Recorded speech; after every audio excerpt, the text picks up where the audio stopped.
Hello hello. हाँ hello. गोड़ लगे जीजा जी। खुश रहा ये बच्ची।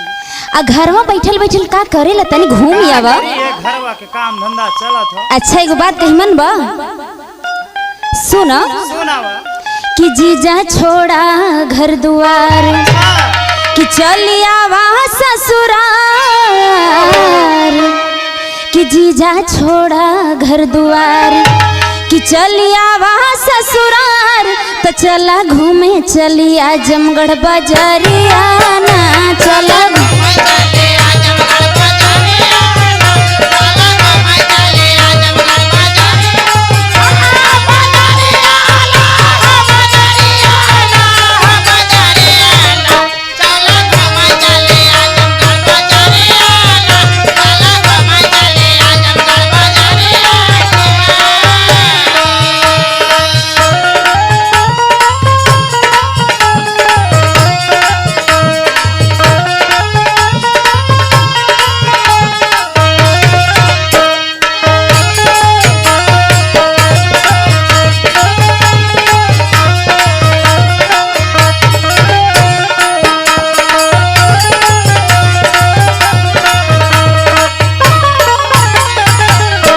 सुना कि कोनो बुक कैला गाड़ी कि दीदी पहनले बिया साड़ी,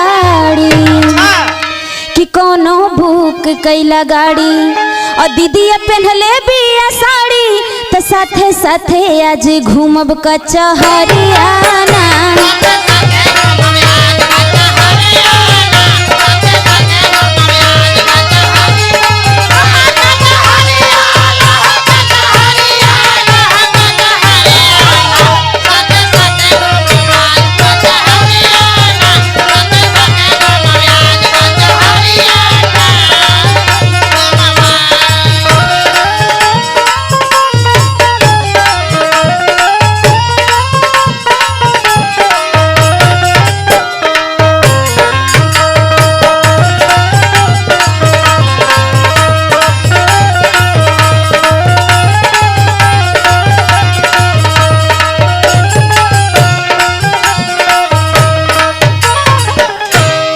जीजा जी अरे हम हो बानी तैयार कि पहन के सूट सलवार, कि हम हो बानी तैयार हर पहन के सूट सलवार, तो साझे चला लौटल जाई भोर हरियाना।